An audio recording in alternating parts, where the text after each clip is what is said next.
我叫陈朗，原本是个历史系的研究生，却意外穿越到这个历史严重断层的平行世界。这个世界的华夏因文化缺失，而在国际斗场上屡战屡败，衰微。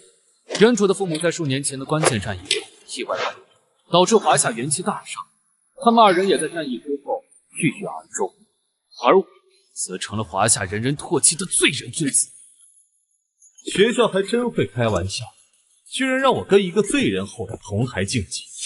陈朗，选拔赛是为我华夏遴选栋梁，与樱花国做最终的对抗，赌上了整个国家的存亡。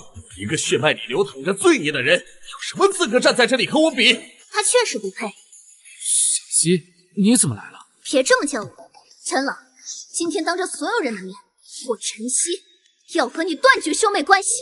顺便通知你一下，小七现在是我的女人，你以后少来烦她。什么？陈曦和陈朗要断绝关系，还和校草杨子墨在一起了？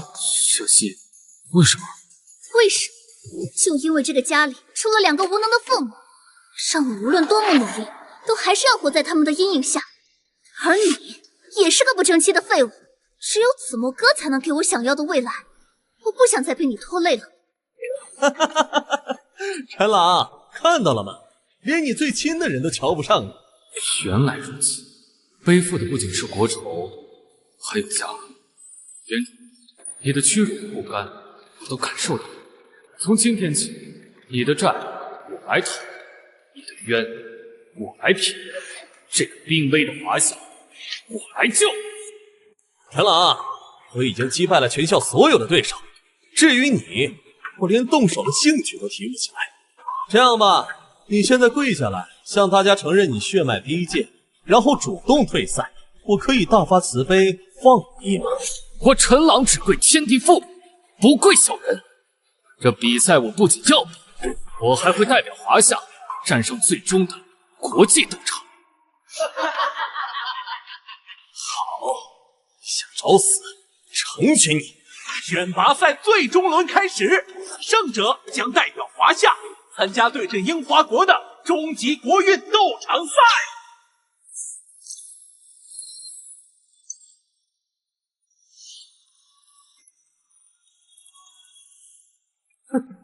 这还用选吗？强者为尊，自然是选中间这位上将潘凤。此乃无双猛将，力能撼山。至于另外两个无名之辈，也配与潘将军同列？子墨哥的选择从来都不会错，我果然没看错人。剩下一个卖绿豆的，一个白面书生，陈朗选哪个都是死路。华夏文脉竟衰微至此，堂堂武圣，万事可得，却被视作无名小卒，而潘凤这里却成了他们眼中的强者，可笑可悲。凤眼残雷，面如重枣，这忠义千秋之下，我又怎会认错？汉寿亭侯武圣关云长，晚辈陈朗恭请关圣帝君显圣，助我华夏重振雄风。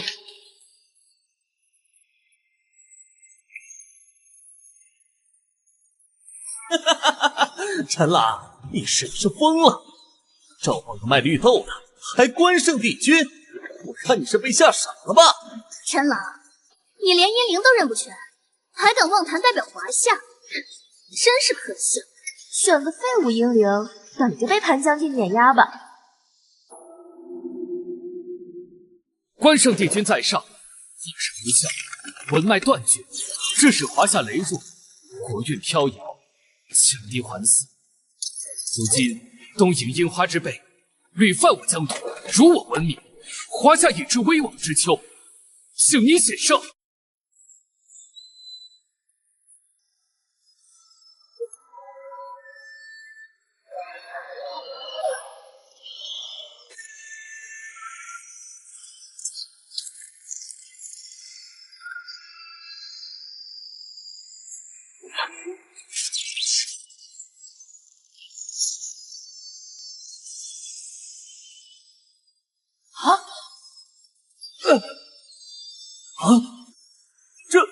这是什么英灵？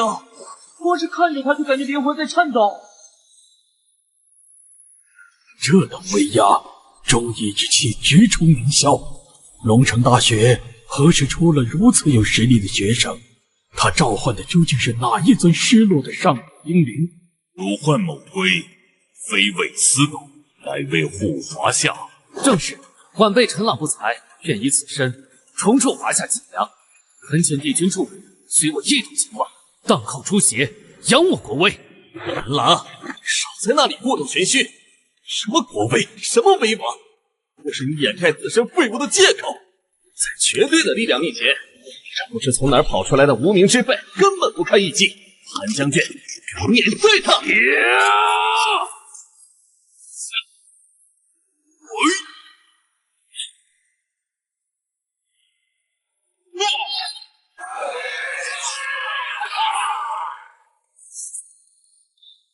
啊！杨学长的盘凤被陈朗的英灵一招秒了。我是不是眼花了？不可能，我怎么会输？杨子墨，别把自己的无知当骄傲的资本。你认不出武圣，不代表华夏的英雄会永远被遗忘。陈朗一直以来都资质平平，从未赢过任何比赛，如今日问，可能一定是凑巧。好一个荡寇诛邪，扬我国威！多少年了，我华夏终于等来了真正的传承者。如此磅礴的忠义之气，还是吾辈华夏英魂应有的模样。我宣布，陈朗获得代表华夏队唯一参赛资格。插播快讯：龙城大学选拔赛爆出惊天冷门，陈朗击败校草杨子墨，获得本次对抗樱花国的参赛资格。让罪人的儿子代表我们打国运斗场，这要是输了，简直是华夏百年耻辱。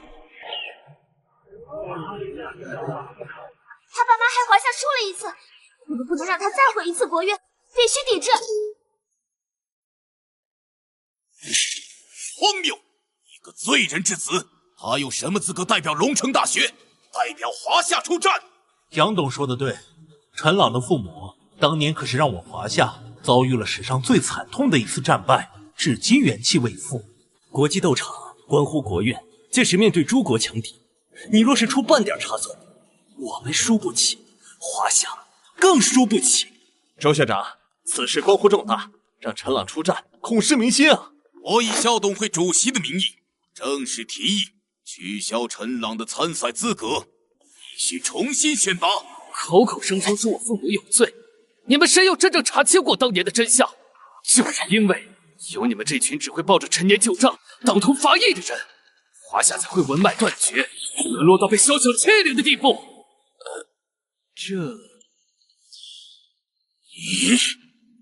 好了，你说他是蒙的，那你可知道他所召唤的是承载我华夏忠义脊梁的文成英灵武圣关羽。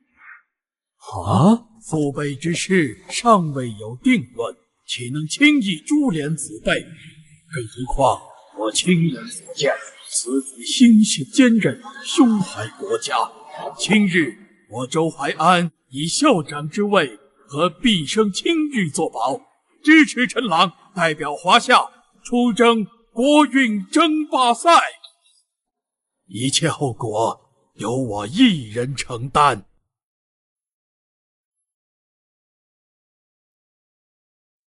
我和你父母曾是并肩作战的战友，我比任何人都清楚他们的为人，他们绝不可能背叛华夏，所以我相信他们的儿子定能助我华夏赢回尊严。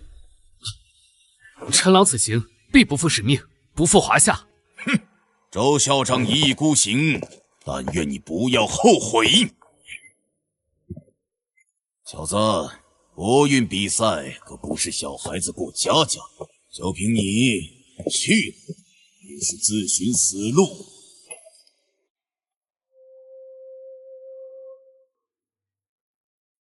华夏国真无人，竟派一个罪人之子来送死，此举无异于自掘坟墓，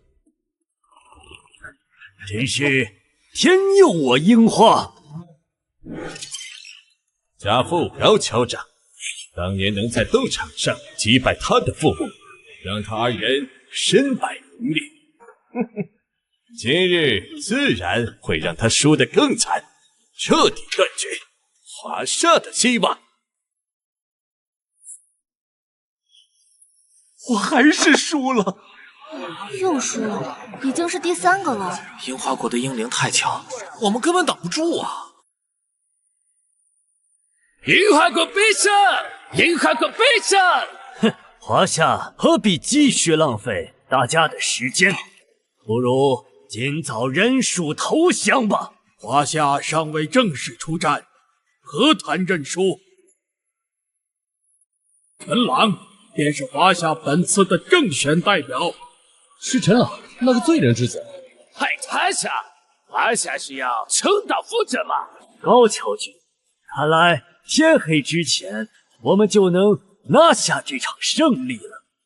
你就是陈朗，是又怎样？听说你父母就是我父亲当年的手下败将，现在跪下来认输，我还能让你体面离场，免得像你父母一样输得那么难看。你的废话说完了。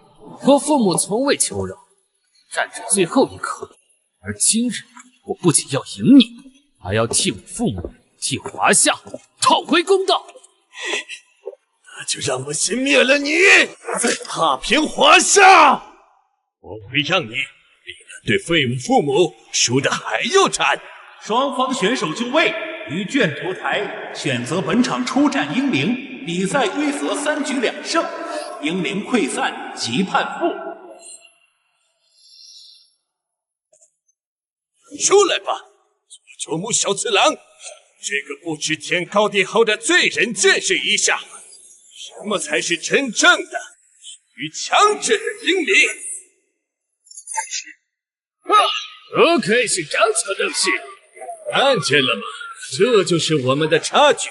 你父母当年连我父亲的一招都接不住，就你这种货色，准备在华夏的耻辱柱上再添一笔吧。真是欺人太甚！陈朗，你可千万不要让我们失望啊！华夏后辈陈朗再请汉寿亭侯恭请帝君献上诛邪。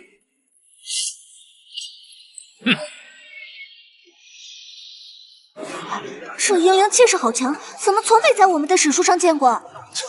看着唬人而已，等着看吧，不出3招，肯定被佐木小次郎劈散。这威压怎么回事？个无名英灵怎会有如此气势？不过是虚张声势。小次郎，速战速决，让你们见识下什么才是真正的强者。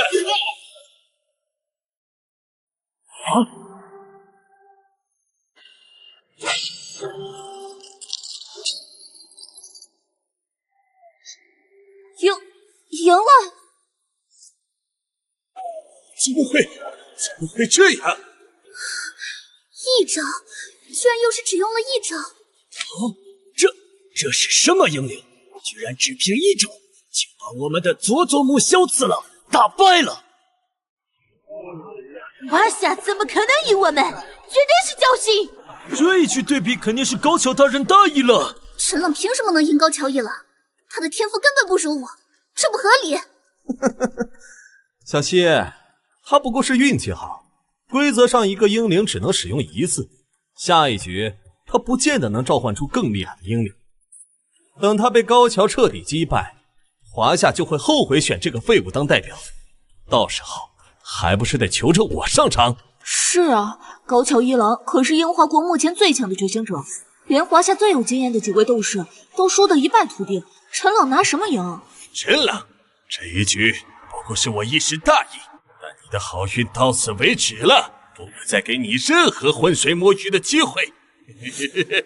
接下来就让你这井底之蛙亲眼见识，什么才是真正的统帅级英灵。聒噪，还有什么本事尽管使出来。第2局对决准备，请双方选手进行召唤，并选择出战英灵。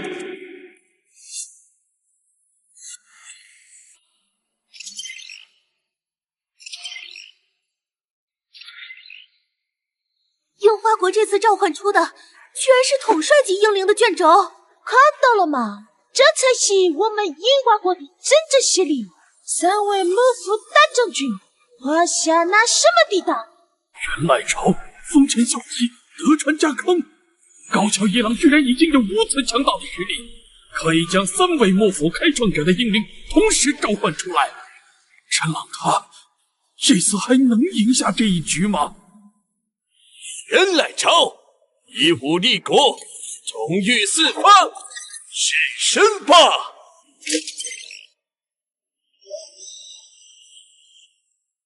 这个英灵居然还能召唤出一支军队，这还怎么打？在元来朝贡的军事面前，一切都不值一提。那个华夏人完了！这才是真正的力量。陈朗那点运气，在绝对的实力面前就是个笑话。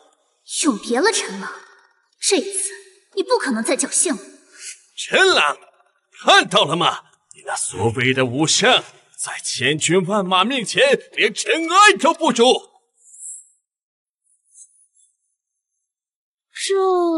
这些英灵都是谁？完全没见过呀。成吉思汗一代天骄，他不亚他，以铁骑铸就最大的帝国版图。唐太宗李世民玄武定乾坤，贞观治天下，万国来朝，被尊为天可汗。是他！书同文，车同轨，统一六国，开创帝制，这才是真正的千古一帝。看前2卷气势都不错，最后1卷画的这么朴素，感觉比其他2个差远了。你果然只认识最弱的那个，看来你们华夏的历史断层比我想象的还要严重。废物就是废物，这次可没有关羽再来救你，等着被神威反噬，灰飞烟灭。陈朗，这些英灵我们从未见过，若念错名字，后果不堪设想，务必谨慎。华夏还是认输吧，免得待会儿死得难看。陈朗还在磨蹭，是怕不敢选吗？校长，我比任何人都清楚我在做什么。诸位只见一时霸业之威，之意天下为公，但今日便让尔等明镜，何为天下主谋，四害对业。华夏后辈陈朗恭请始皇帝嬴政。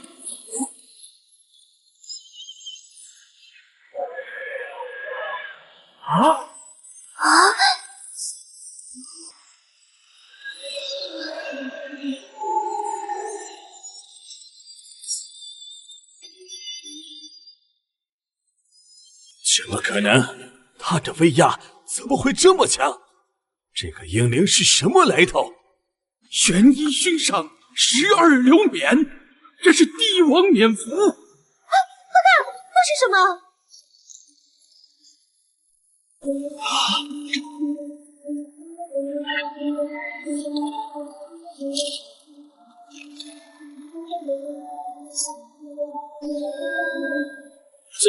这是什么军队？草原王律军队还要可怕！朕统六国，天下归一。筑长城，以振9州人脉；护华夏，以安万世生灵。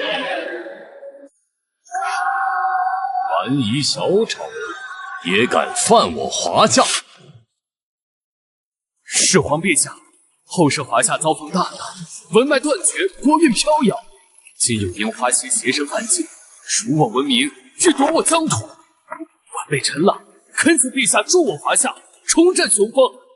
裸骑换朕归来，便为华夏子孙。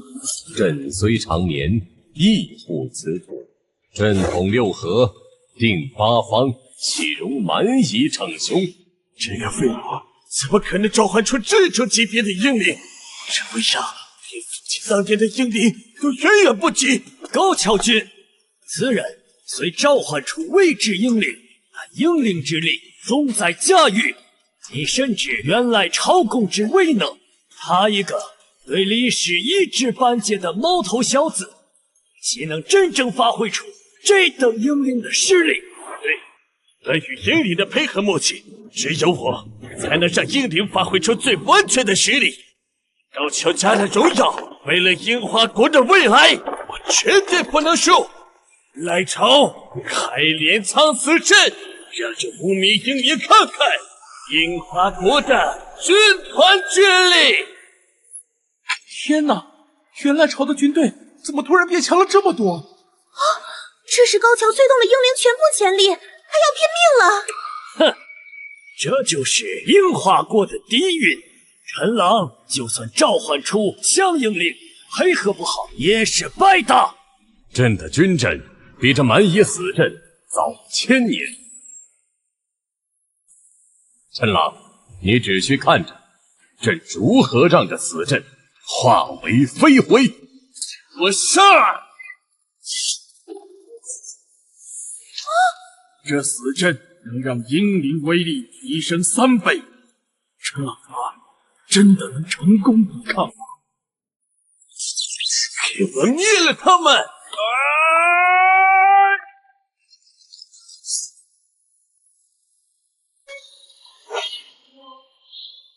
弩。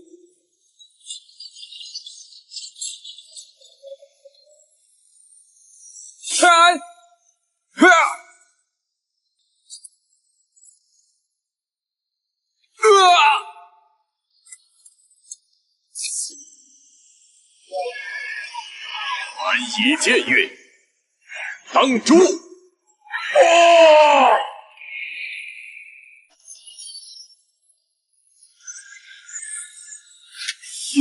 赢了！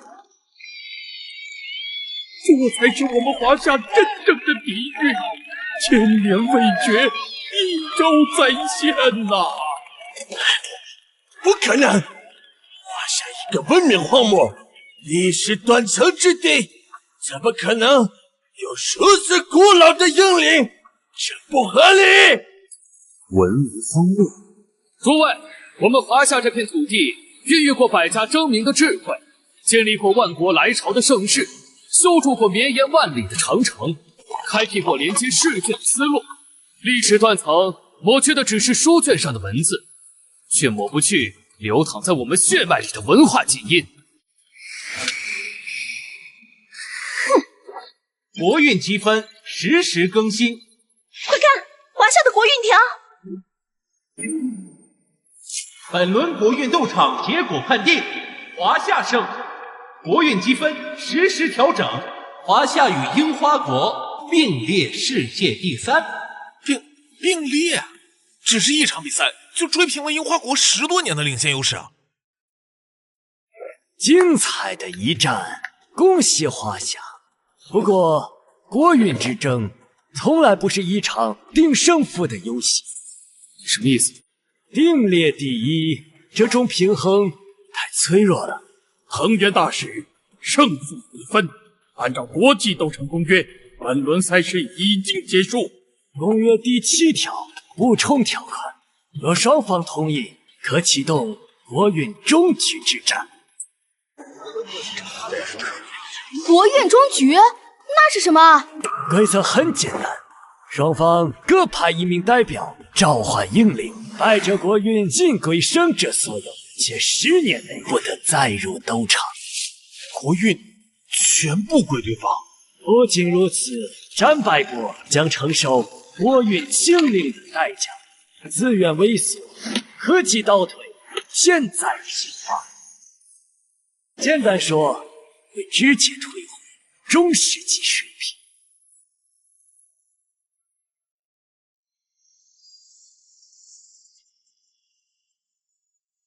陈郎君，你刚刚为华夏赢回一丝传奇之境，真正的勇者敢不敢赌上一切，为华夏夺取真正的未来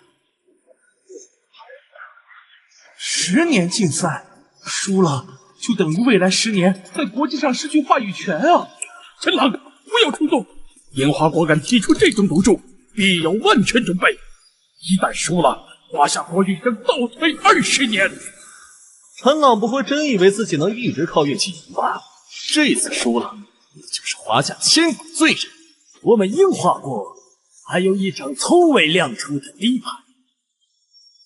陈浪君，你应不了。校长，我知道这赌注巨大，但他们想夺走我们的国运，让我们再次沦为附庸。我偏要让他们看看，华夏的脊梁从来不会弯。最终对决，接了。国际赛场如狼似虎，一旦露出丝毫疲软，等来的是我这群起而攻之的粉饰。华夏需要更大的胜利，才能让所有人都不敢再觊觎。年轻人有血性是好事，但拿整个华夏的国运去赌你一个人的意气用事，父母当年就差点毁了华夏。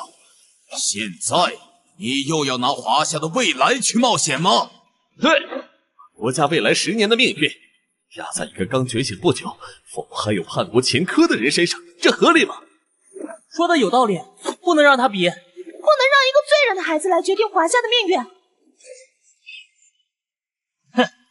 看来是我高看华夏，原来还是一群畏首畏尾的胆小之人。谁说我们不比？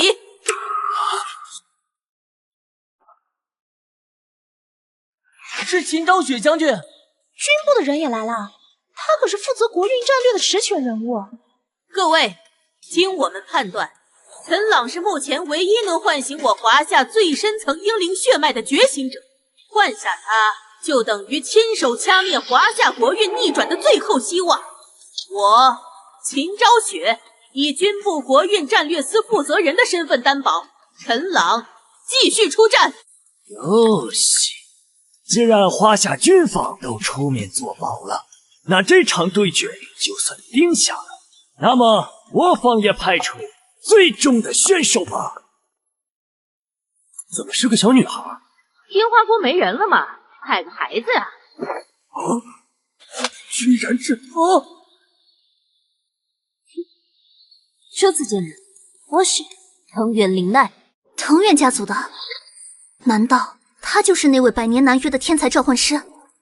陈朗，切莫被他的外表迷惑，他能直接召唤樱花国的阴阳师系英灵，这是我华夏英灵体系中长久以来的空白与短板。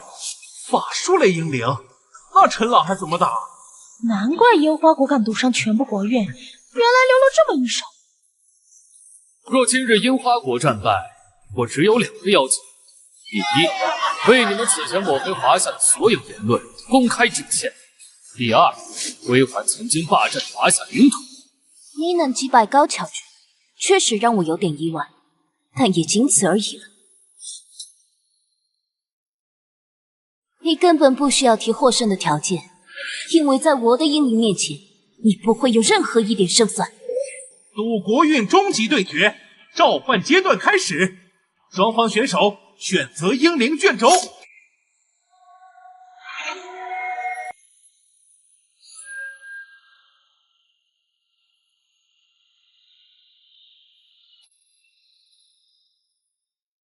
樱花国后辈藤原绫奈，恭请鹤马宝仙大人显圣。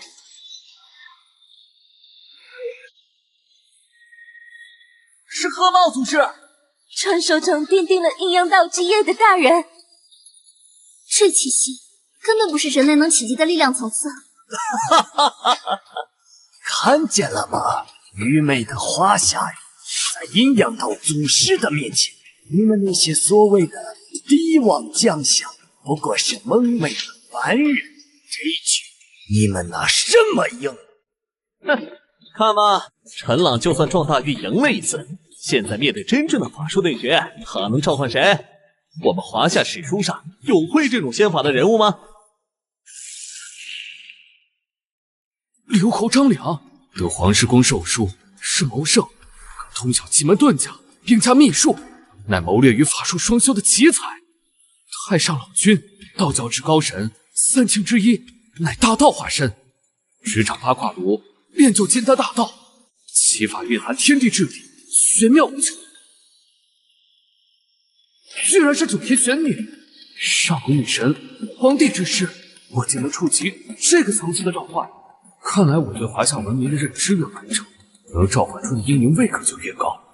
法术、阴阳，樱花国引以为傲的这些东西，不过是在千年之前渡海而来，从我华夏浩瀚文明中学走的一点皮毛。趁我病弱，便敢窃取名分，妄称起源。今日便让你们见识见识，何为法之源头，道之根本。选这个，谋圣张良，运筹帷幄，说不定能以智取胜。不，选太上老君，看那火焰符文，肯定是攻击法术，以攻对攻。这个女子画像，画面这么感觉没什么威力啊。陈郎、张良、太上老君，石册上有零星记载，或可一试。面对未知，人类总会恐惧。好好选吧，无论选哪个，结果都一样。上古茫茫，天道昭昭，弟子陈朗恭请九天玄女娘娘法驾降临。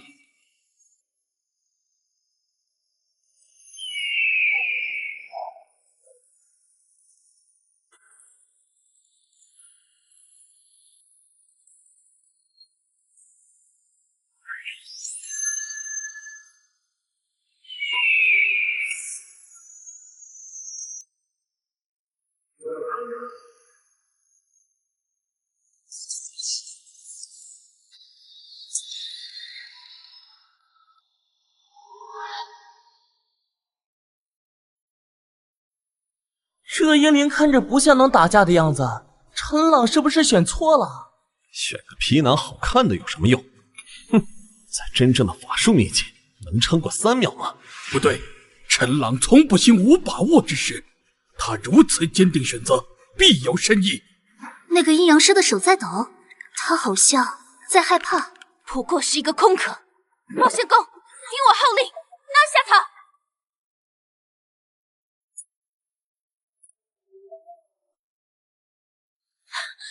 怎么可能？这是怎么回事？玄女娘娘在上，后世不孝，文明蒙尘，致使外邦窃我皮毛。今樱花国逞凶斗场，辱我华夏，晚辈斗胆，恭请娘娘显圣，正本清源。尔等所谓阴阳术，源自华夏隋唐道家典籍。当年遣唐使求学归国，偷学皮毛，篡改删减后，便妄称本土法术，实在可笑。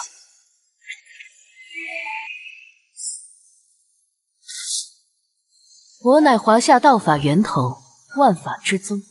尔等后辈宵小，也敢在始祖面前造次？不止如此，鹤茂宝剑身上的寿衣是华夏捍卫圣衣的简化版。你们阴阳术奉为核心的五行调和、阴阳相生，皆是我华夏先哲数千年前提出的理论。历史断层或许扭曲了世人的认知，但文明的烙印无法被抹去。樱花国多年来吹嘘的文化底蕴，多半是来源于华夏文明，还反过来污蔑华夏窃取其文明，简直颠倒黑白。原来如此，樱花的文化是学我们的。他们一直吹嘘自己底蕴深厚，还反过来污蔑我们是学习者，无耻！这才是被掩埋的真相。不可能，这不是真的！阴阳术是我们樱花国的根本，怎么会是偷来的？樱花国英灵鹤茂宝剑溃散，第1局华夏胜。华夏居然不战而胜了！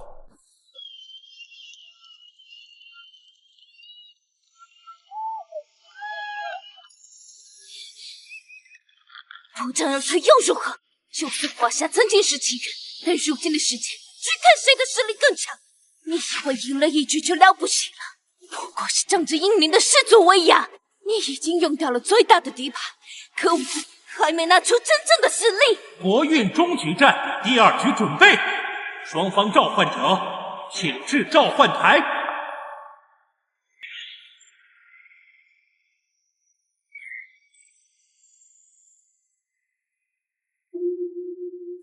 清风之巅，百鬼之主，请降临此时，朕信你无上伟力。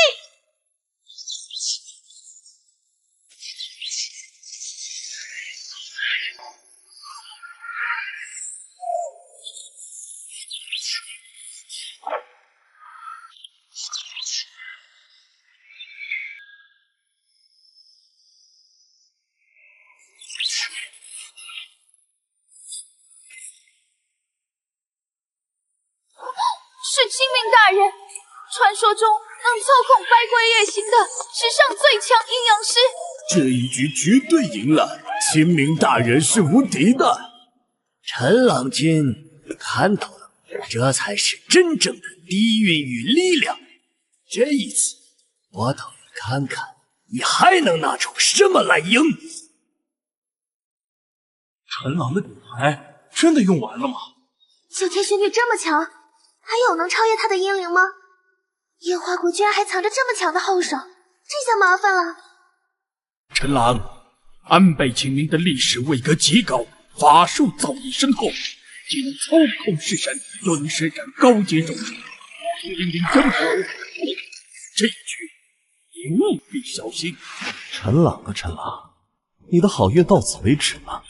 更何况这一局，樱花国可还有我们杨家的鼎力支持，你输定了。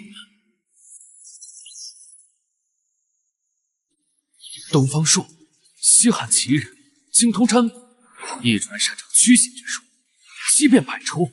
司马承祯，唐代著名道士，上清派宗师，深受帝王尊崇，是修为精神。江上，姜子牙，妖玄封神榜，统御诸神，镇压一切妖邪。他封藏的奇耻是兵法谋略，万法邪术在封神的全凭一气，何足道哉？陈老是疯了吗？前两个英灵看着年轻力壮，法术外露，你偏偏选个糟老头，是樱花国尊老爱幼，对你手下留情吗？哼，自寻思路。陈老，待会儿被我们打趴下，可不要说我们欺负老弱。渭水吊死，新州圣贤，掌边封神，代天巡狩。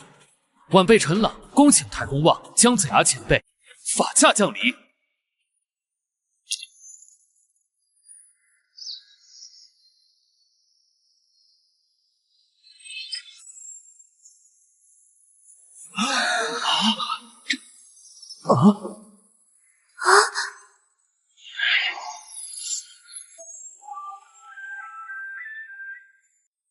尔等伎俩也敢在老夫面前班门弄斧？清明大人，不必留手。是神召来，百鬼夜行。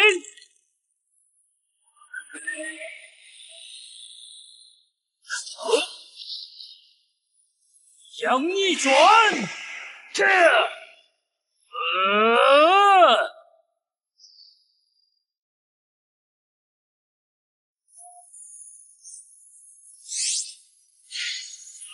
三，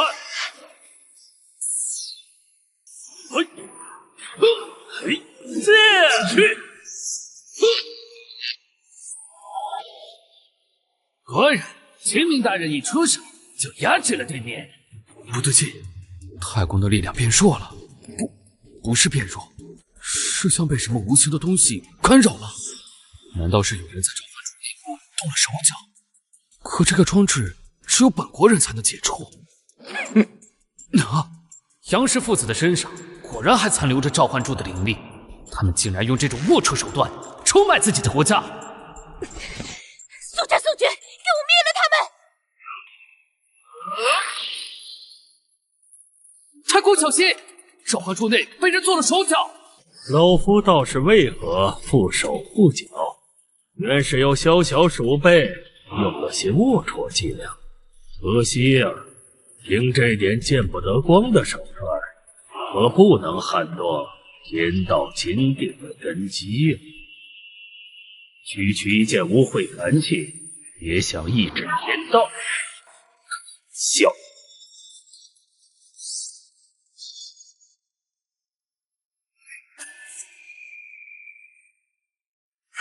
起！不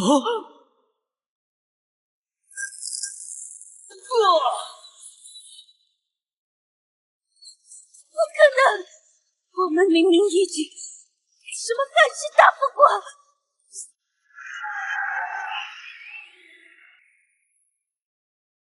华夏赢了，但你们樱花国输的可一点都不光彩。陈朗，这是什么意思？樱花国在最后一局里，在召唤柱内放了非法装置，影响华夏英灵的真正实力。陈老，少污蔑人！那个国家的召唤装置，只有本国人才能打开，我们怎么可能在里面做手脚？这件事确实不是樱花国的人干的，而是我们华夏里面出现了叛徒。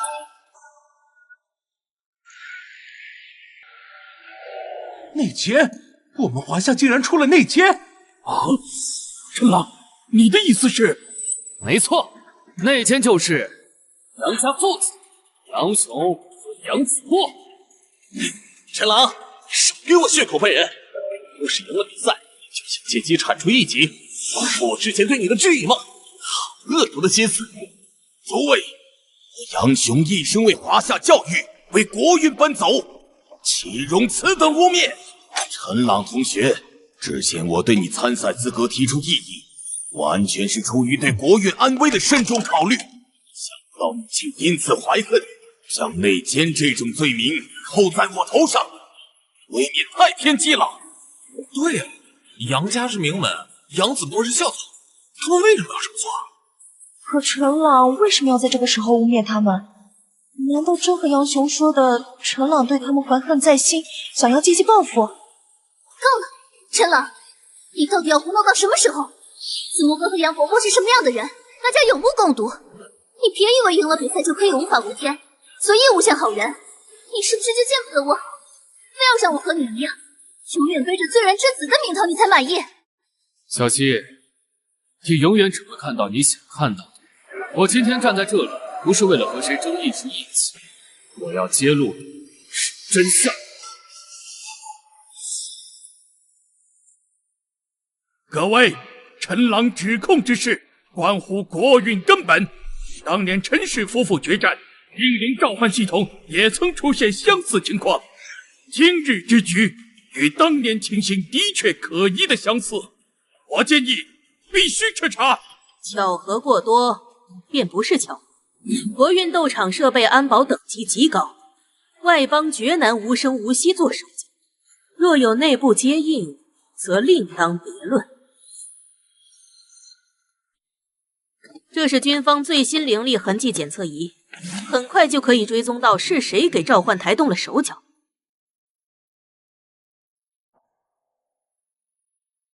杨雄、杨子墨，他父子的好日子很快就到头了。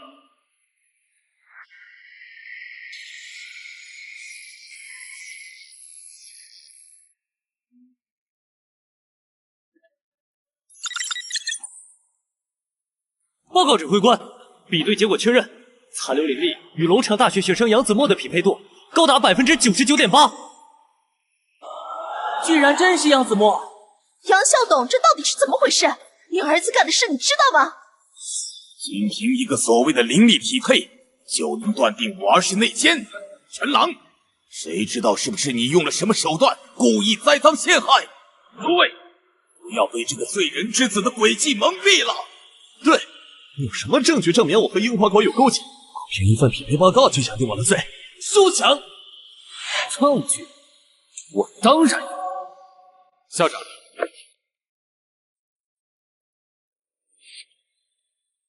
校长，之前我拜托您查的信息有下落了吗？我按照你的推断，找到了当年国运斗场走廊的监控备份，但只能恢复出断续模糊的画面。没有声音，这里面就是当年杨雄与藤原红树秘密会面的监控画面。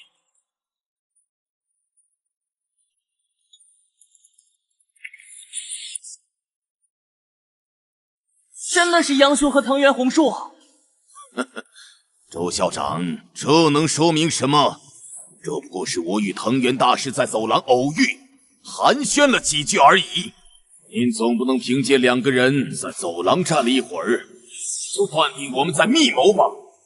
不错，回国难道要因为一段无声画面，就指控友邦使节进行不法勾当吗？不仅有违失事，更会严重损害两国邦交。秦指挥官，我听说龙族部队有最新的技术，包括损坏文件的音频修复系统。没错，对于涉及国运安危的重大物证，我军有最高权限和技术手段进行深度修复与鉴定。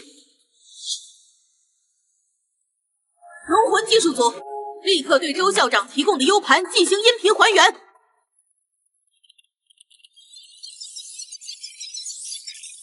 报告，修复完成。播放。杨桑，只要确保明天陈氏夫妇输给我们，之前谈好的东西立刻会存入您在海外指定的账户。设备我今晚会安排人做手脚，伪装成自然损耗。记住你们的承诺。当然，等华夏国运清零，杨家就是新秩序下的华夏掌权者。到时候，我们将共享这片土地的资源，合作愉快。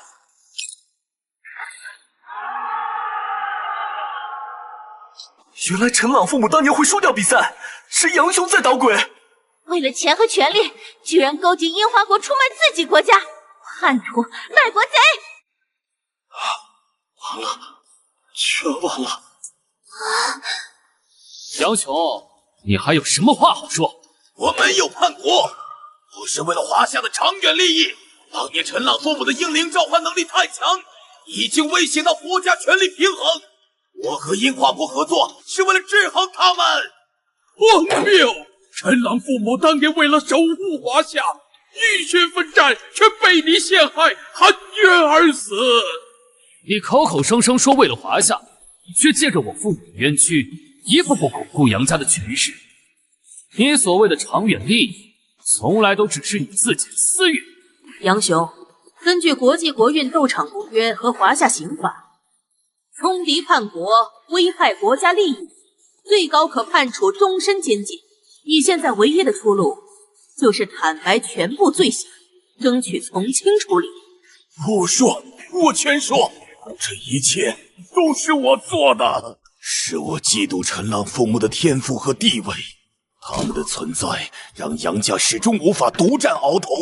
当年是我操纵召唤台，导致他们失败。这些年，我一直给樱花国传递华夏英灵的召唤数据，弱点分析。我对不起华夏，对不起陈朗父母。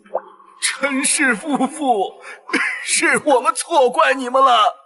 你们是真正的民族英雄，是我们被前人蒙蔽，让你们蒙冤这么多年。是啊，我们都错怪他们了。老友，你们的冤屈终于洗清了，华夏没有忘记你们的功绩。龙魂部队将杨雄、杨子墨拿下，依法押解回国接受审判。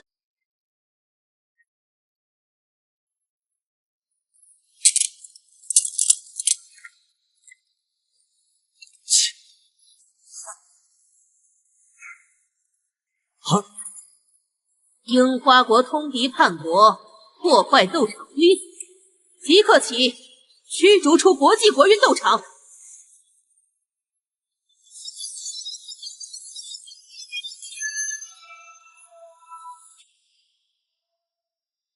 爸妈，我们的冤屈洗清，接下来我会继续守护这片土地。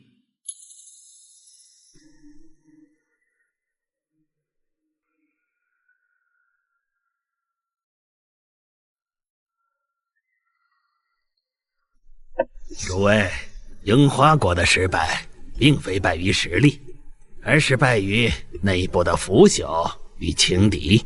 我们同为千年文明正统，绝不能坐视一个历史断层的国家，凭借运气就打破世界国运平衡。华夏的国运在几个小时里爆炸，他今天能碾压樱花，明天就能赶超我们其他国家。正是如此，所以我们必须趁现在加以限制。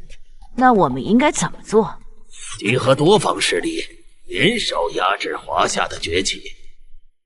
天竺同意，是时候让华夏看看真正的历史底蕴。我们也同意。我也同意，我也赞同。好，既然大家都赞成，我们立刻以联合形式向华夏国运战略司正式递交战书。报告指挥官，紧急国际通讯。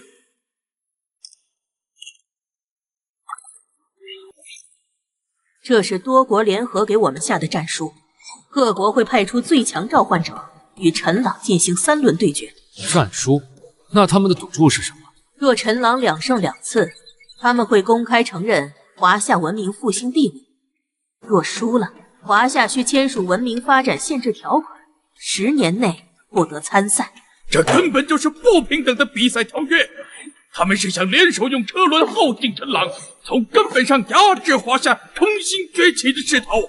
这些国家看见华夏稍微有了起色就坐不住了，想赶紧把我们拉回谷底，这样才好抢夺我们的资源。陈朗，你虽天赋过人，但独立面对数个大国精心挑选、战术迥异的顶尖英灵，变数太大，最好从长计议。不行，搁置就是示弱。他们今日敢联手递来这份战书，就是看准了我们可能犹豫。一旦我们退缩，其他观望的国家也会一拥而上。他们怕的不是我陈朗一个人，他们怕的是华夏被唤醒后的强大。我父母当年用尽全力也没能打完那场仗，我必须继续走他们没走完的路。这战书我接，我要让所有人看到，华夏必将登顶。啊！虽然陈朗赢过樱花，但现在是好几个国家联手啊！车轮战，他一个人撑得住吗？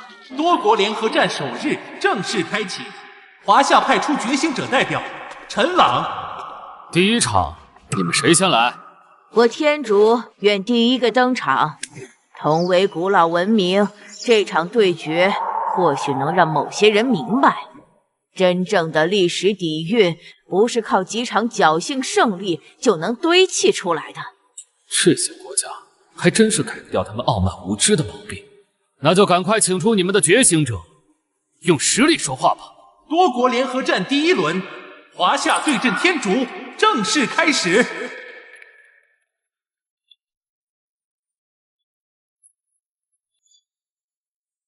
陈朗，你赢樱花不过是因为他们作弊轻敌，输了就是轻敌，赢了就是天佑。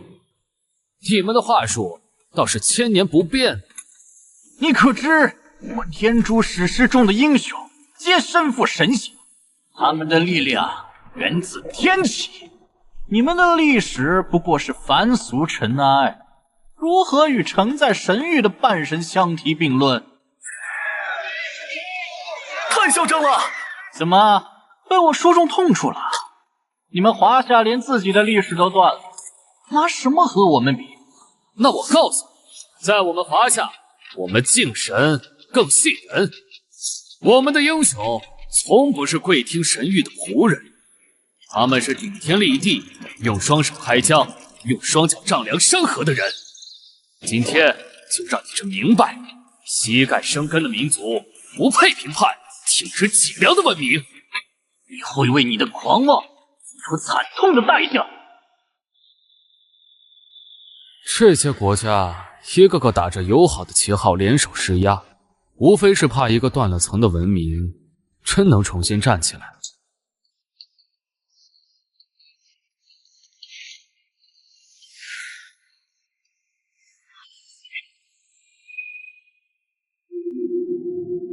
在历史长河不曾断流的世界，唯有华夏将文明之火传承5000年而未曾熄灭。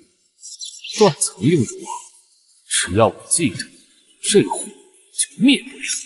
多国联合战第1轮，华夏对阵天竺，首局对决现在开始。规则如下：双方依次进行英灵召唤与对决，3局2胜，请双方觉醒者选择英灵卷轴。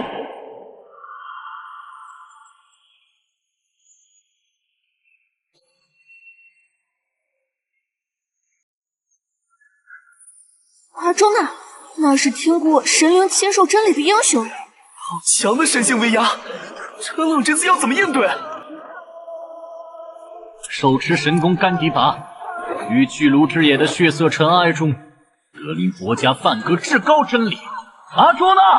请为天竺降临。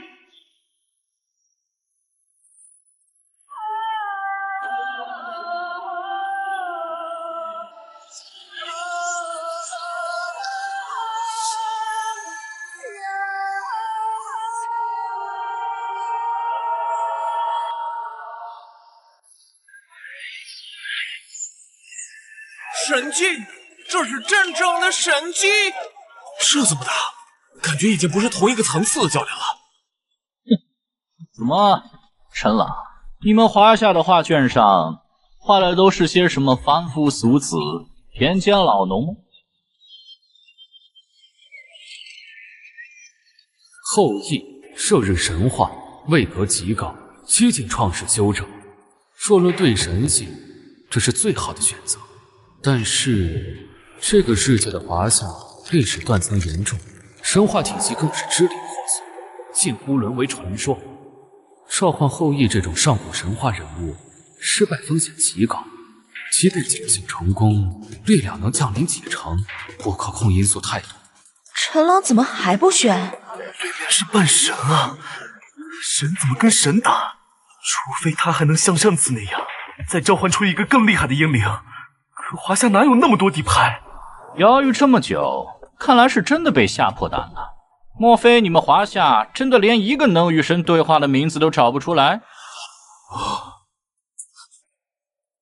霍去病、风狼居胥、饮马瀚海、少年战神，华夏军功五勋的巅峰。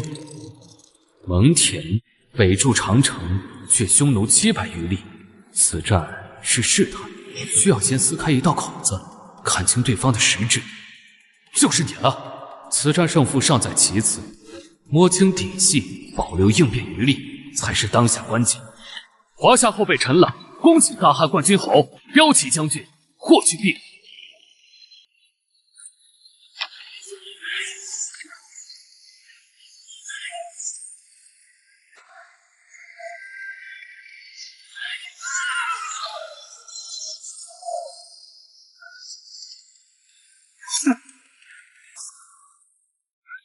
好帅！这就是我们的英灵吗？看看那眼神，太有气势了。皮相好有什么用？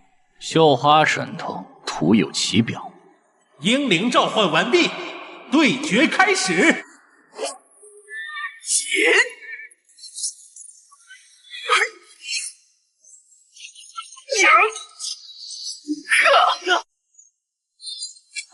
华夏的枪法太厉害了，阿朱那大人怎么不反击？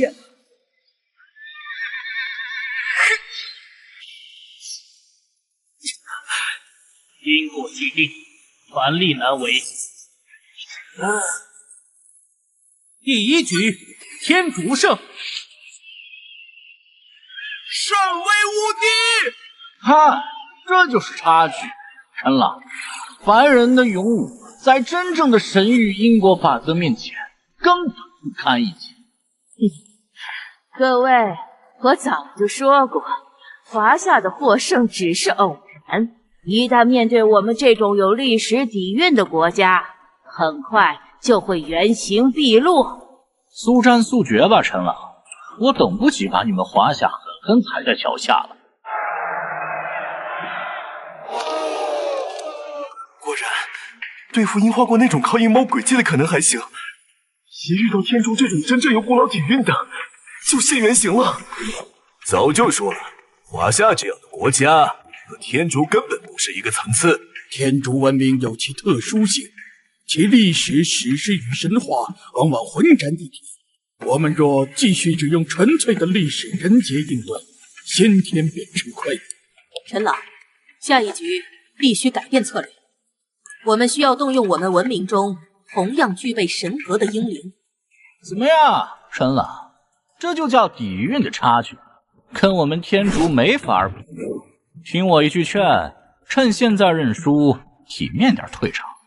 听起来唬人，但本质和樱花国那套阴阳术的把戏有什么区别？过去病毒不是输在不够多，只要找到在华夏文化中具备同样属性的英灵，就能破局。多国联合战第1轮第2局召唤阶段开始，请双方选手选择英灵卷轴。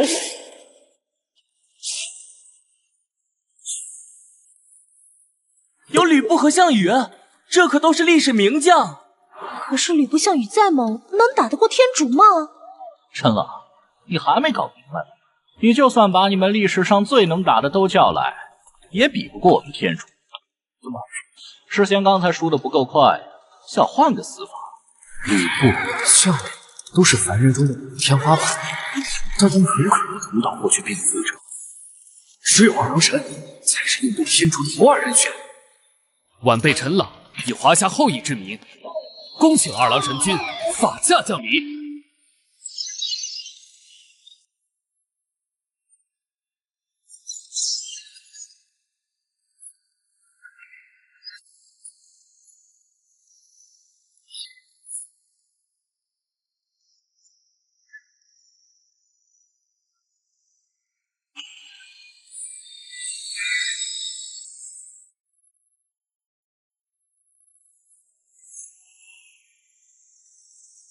陈老居然又召唤出神仙英灵了！啊！是你在唤我？二郎真君，华夏就遭外邦觊觎，天竺以神性自居，侵入我领地，欺压我族人。晚辈斗胆请神君法驾，助华夏退敌，护我疆土安宁。华夏沃土乃苍生栖息之地，护此方安宁本就是天职。区区外邦神奇，何足惧哉？今日便让尔等知晓，何谓我道即天道。装腔作势，区区一个地方小神也敢妄论天道？陈老，你们华夏人就只会这些自欺欺人的把戏吗？我要让你们亲眼见识什么是真正的至高神器，让你们这些井底之蛙看看什么才是至高的绝对神威。降临吧，面于再生之主师伯！去狂妄之苦，尝尝毁灭的滋味！陈狼，师伯是天竺神话中的3项神之一，虽然怀疑灭于再生，灵力十分强大，也务必万分谨慎。区区一方凡俗之神，也敢来和我比？现在认输，还能饶恕你，否则鱼飞破散便是你唯一结局。可笑！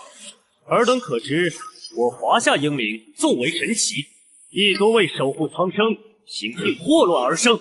今华夏危亡之际，尔等外道竟敢犯境逞威，冥顽不灵，就化为灰烬吧！天眼，破望！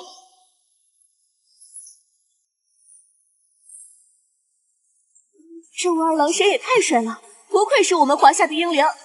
天眼识破虚妄，洞察先机，二郎真君果然名不虚传。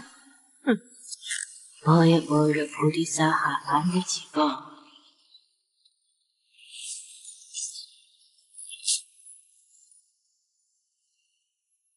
这招数怎么不对劲？真君小心，符文里藏了7世灵力的瘴气。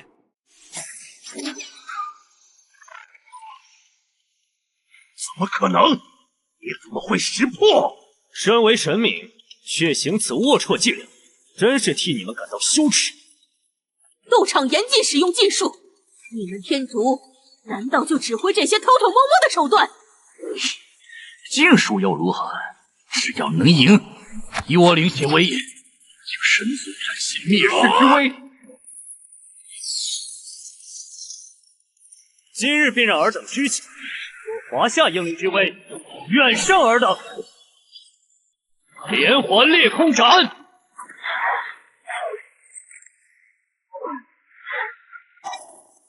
就是现在！天眼，开！什么？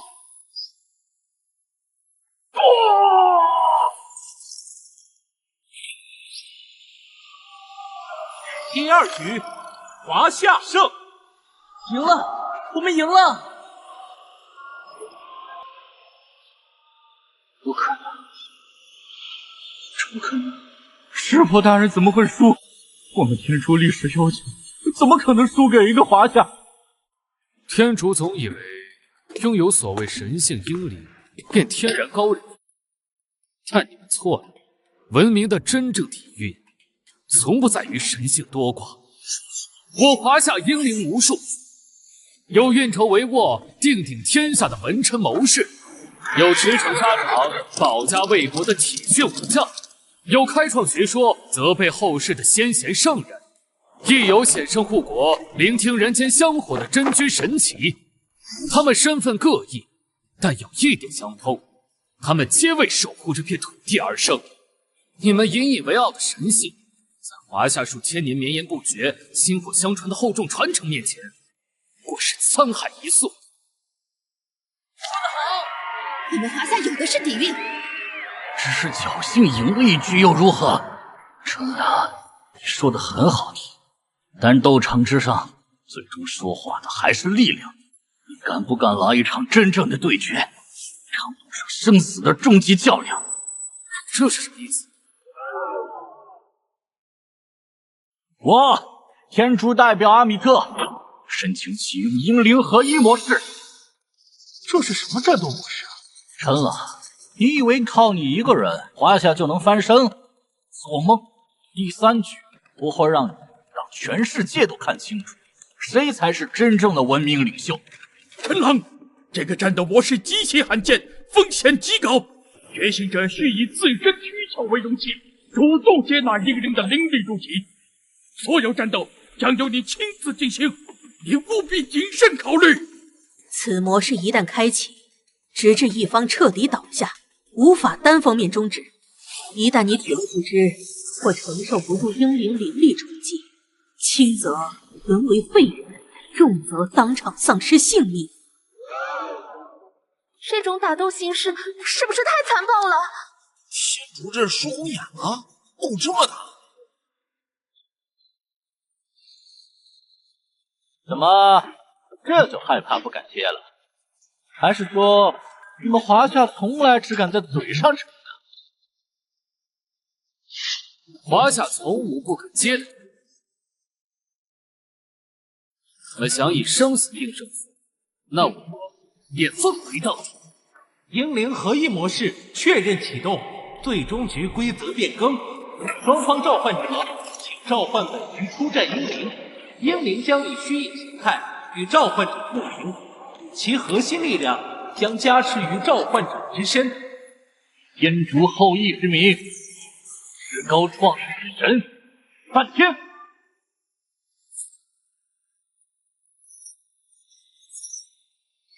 是梵天，这可是创世之神啊！梵天，天柱创世之神，执掌生命，神性位格极高。要与之抗衡，必须选一位历史足够悠久，轩辕替华夏文明起鸿蒙。他的力量肯定足以与创世神器分庭抗礼。华夏后辈陈朗以文明传承之力，恭请人文出祖轩辕皇帝。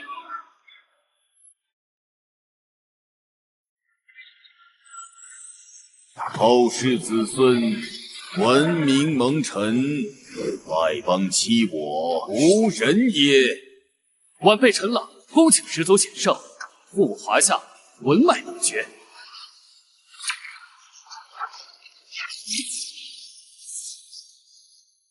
陈朗，受死吧！剑来！天创世，万恶归虚，灭！垂死挣扎。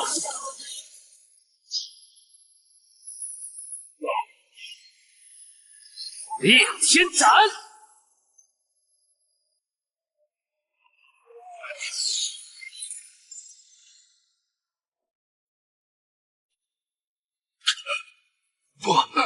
不可能！创世之神怎会输给华夏文明？文明的强弱从不在是否创世，而在是否能生生不息。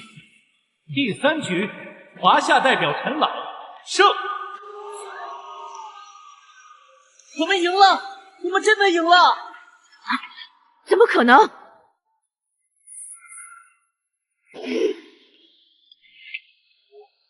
天柱总以为神性至高，却忘了文明的真谛是传承与守护。华夏英灵无数，每一份力量都源于这片土地的生生不息，这是你们永远无法企及的底蕴。华夏确实展现了足够的文明底蕴，天竺愿遵守约定，承认华夏复兴地位。皇帝的传承之力竟如此磅礴，连梵天都能被压制。如果不全力以赴，很可能动摇西方文明在国运斗场的主导地位，绝不能给华夏任何机会。华夏的胜利值得尊重，请恕我直言，天竺的文明底蕴远不及西方。你们能赢天竺，不代表就能赢欧联。西方文明固然辉煌，但华夏的历史底蕴同样经得起任何考验。下一轮，里昂将代表欧联出战。我们西方文明承载着无数先人的智慧与荣光，拥有无数传奇英雄与帝王。这一次，我们会用实力证明何谓真正的文明正统。陈朗先生，你战胜天主的方式确实精彩，但恕我直言，在西方文明数千年来建立的征服体系与理性秩序面前，你的能力不堪一击。这场比赛对我而言，早已超越个人胜负。欧联是目前国运排名最高的，只要打赢这一战，华夏就能登顶，我们就有机会找回那些断裂的文明记忆，重新拼凑起完整的华夏史。所以这一战，我必须赢。鉴于上一局已经开启了英灵合一，欧联提议本轮对决沿用此模式。毕竟，只有以生死为赌注的对决，才能彰显文明真正的尊严与重量。居然又是生死局！欧联可是榜首啊，华夏真的还能创造奇迹吗？陈朗，里昂的家族是欧联最古老的觉醒者血脉，能力不可小觑。华夏接受挑战，开始吧。华夏对战欧联，第1局即将开始，请觉醒者前往各自的召唤台。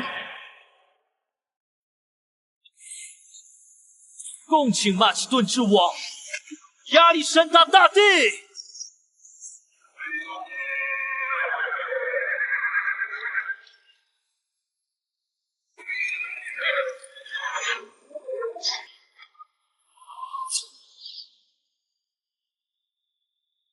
是亚历山大，那个22岁东征，30岁前建立横跨3洲帝国的征服王。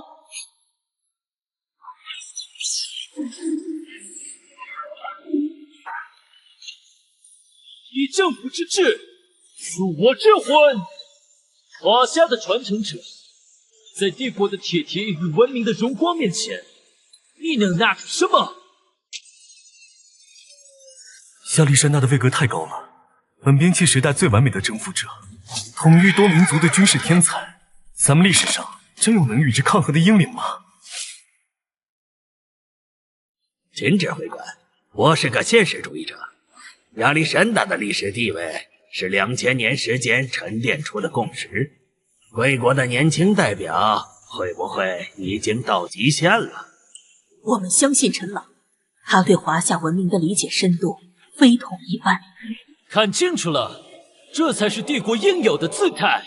我们的体系踏过无数大陆，血方阵所至，万邦臣服。哼，而你们华夏的帝王不过是固守一方的懦夫。亚历山大确实是不世出的征服者，但若论天下共主的格局，有了，那便让他见识何为不靠铁蹄而靠文明小精灵赢取的真正盛世。你说华夏帝王固守一方，那你可知有一人能让他国王子万里求学于长安，让樱花遣唐使九死一生，只为朝圣。他所开创的是万国遣使来朝，各族共尊一主的文明盛世。恭请天可汗、唐太宗、李世民。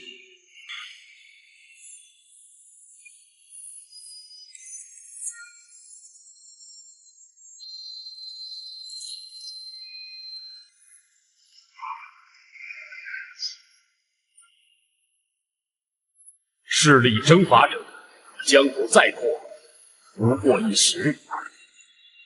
以德服人者，万邦归心，方为永恒。华夏这位英德身上的气场居然和亚历山大不分伯仲，究竟是什么来头？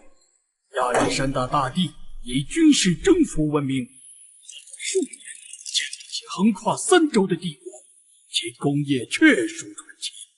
然而，唐太宗李世民的伟大远不止于疆场。他少年平定乱世，武功赫赫，但更难得的是，他治下的贞观之治，开创了华夏罕见的清明盛世。说的再花哨又有什么用？在斗场上，唯有力量永恒。我的亚历山大征服的是看得见的土地与邦国，你的帝王又能如何？你错了，李世民被尊为天可汗，并非只因铁蹄强盛，更在于他海纳百川的胸襟。他推行开明的民族政策，他开放国门，致使丝绸之路空前繁荣。他的帝国是征服与教化的土地，这才是真正的天下共主之姿。荒谬！在亚历山大的铁蹄与长矛面前，一切都不值一提。我绝不会输！第一局对决正式开始。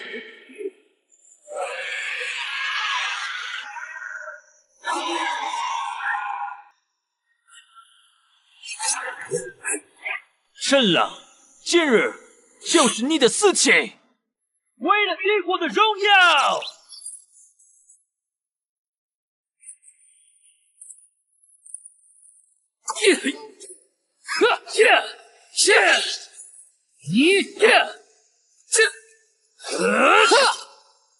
看陈朗的步伐，好玄妙。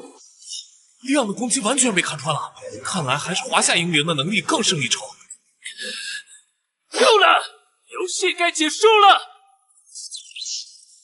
远征之次4海之内，莫非王土。天可汗剑定胜。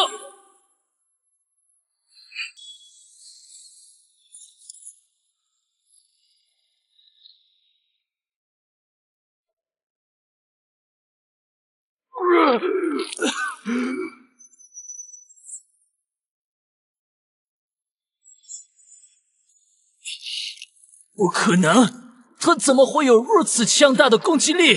第一局，华夏代表陈朗胜出。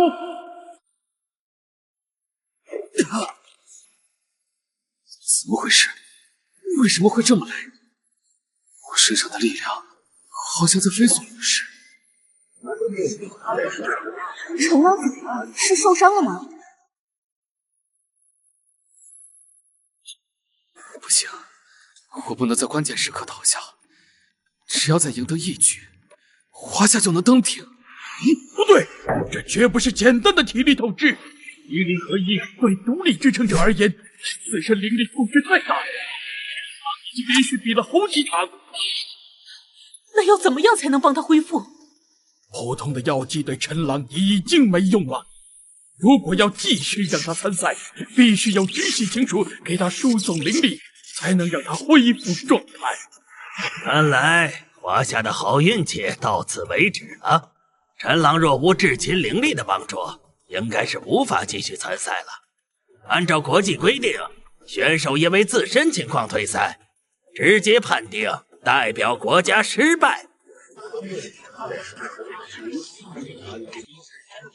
陈朗同学，据我所知，你的父母早亡，而唯一的血亲妹妹也已经与你断绝关系。看来这场比赛注定是我们欧联赢了。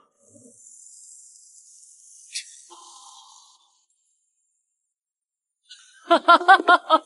春朗，看来老天爷都不希望你赢得这场比赛。你现在认输，乖乖跪下场，还能保住你的性命。我绝不会就这样轻易倒下，一定还有办法。别做梦了，这个场上已经没有能帮你的人了。谁说没有的？啊！我能帮他输送灵力。小溪，你怎么来了？哥，对不起，之前是我的错，你原谅我吧。晨曦，你刚刚的意思是，你要给陈朗输送灵力？对，我是他唯一的直系亲属，我愿意帮他输送。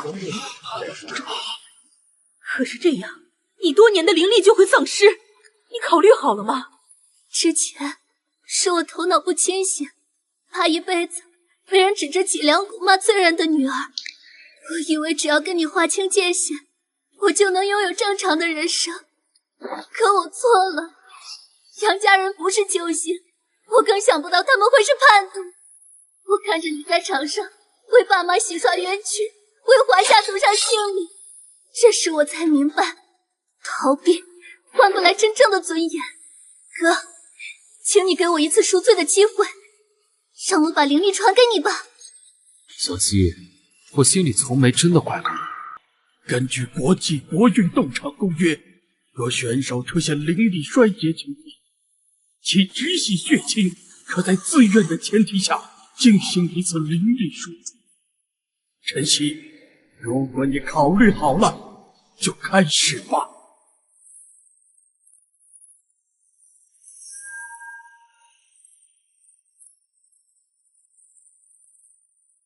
陈朗的灵力恢复了。垂死挣扎罢了。林阳，下一局必须全力以赴，华夏绝不能有翻身的机会。废物就算灌再多灵力，也还是废物。陈朗，现在认输，蹲下擂台，至少你还能活着走出去。认输？华夏训练从没有教我们临阵脱逃。你们西方人永远无法理解何为知其不可为而为之的规律，何为虽千万人吾往也决绝。你的精神远比你们想象的要强大得多。哼，好，很好。第一局算你侥幸，这一局绝无可能活着走出这座斗场。第二局正式开始。陈朗，西方文明真正的伟大，在于我们永不满足的开拓精神。我们该运用勇气撕裂未知的海洋。你们华夏人绝对没有这样的胆识和能力。开启全新纪元，为人类文明叩开新世界大门的先驱，恭请克里斯托弗·哥伦布。看啊，那是圣马利亚号，这才是开拓新世界的先驱。以开拓之势称先驱之魂，呵！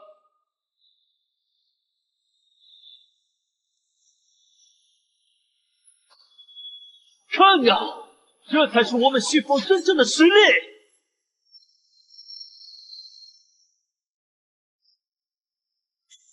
这一局，华夏绝无胜算。我们历史上真的有能和哥伦布相提并论的英灵吗？东方文明是典型的大陆文明，海洋开拓可不是他们擅长的。你说开拓世界，用勇气撕裂海洋，和你的先驱撕裂的不仅是海洋的阻隔，更是无数原住民家园的宁静与生命的尊严。你什么意思？你们西方的开拓出发点与终点都指向扩张、殖民与掠夺，这并非连接世界，而是以强权重新划分世界。强词夺理，历史的进步总伴随代价。我华夏早在你们西方更早之前，便有规模空前的舰队，7次劈波斩浪，远航万里。他所至之处，没有征服的炮火，没有殖民的旗帜，而是一个互学互鉴、共享太平的新天下。哈哈哈哈哈！如此愚蠢的约行，怎么可能存在？东方宝船的传说，确实有人提及过。难道这些传言并非空穴来风？以玄黄为证，以星矢为辅，恭请大明正史正和。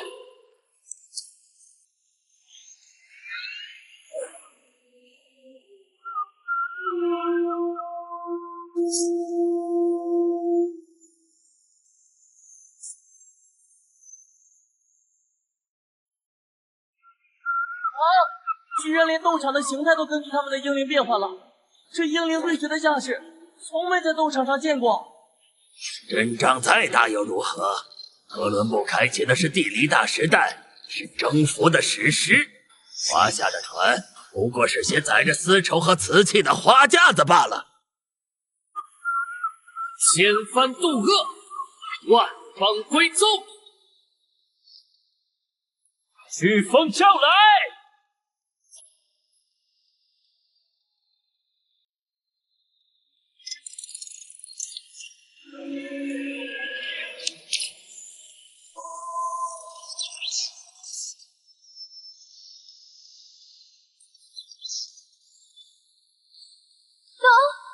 挡住了！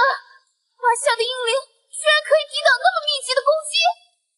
哼，只会防守，那就让你尝尝真正的威力！怒涛起！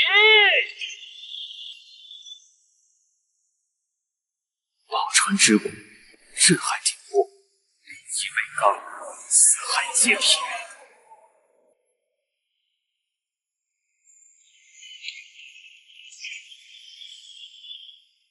不可能！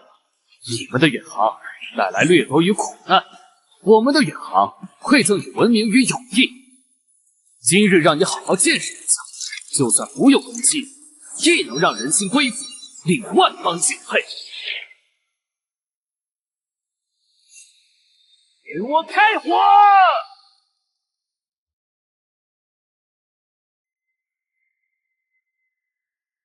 哥伦布的舰队炮火居然都被华夏吸纳了，可能，这不合常理。你们用炮火打开航路，我们用丝绸连接文明，掠夺永远无法打败和平。该死的东方霸气！以为这样就能困住征服者的视线吗？与我魂灵，献祭远征，噬魂觉醒！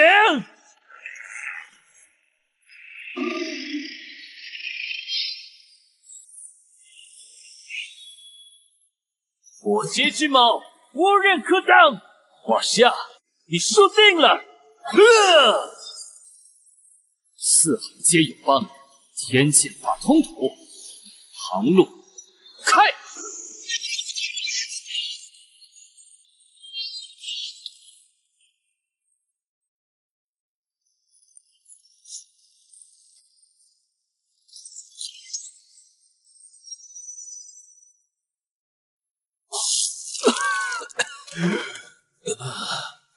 梁倒下了，陈朗赢了吗？第二局对决，华夏胜。本轮结束，国运排行榜即将更新。登顶！我们的国运居然真的登顶了！强者理应受尊重。金字塔国承认华夏的国运地位。我们也认可华夏的地位。我承认我的傲慢与无知。欧联正式承认华夏文明，当为当今世界文明之巅。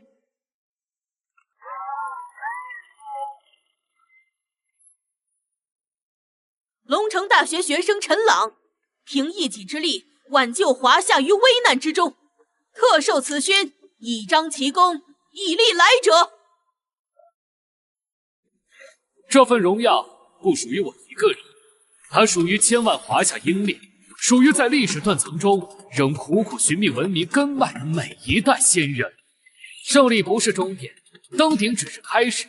国运斗场为我们赢回尊严，而真正的复兴在于用这宝贵的时间接续断裂的历史长卷，找回失落的文明密码，让每一个华夏子孙都能真正了解并骄傲于自己从何而来。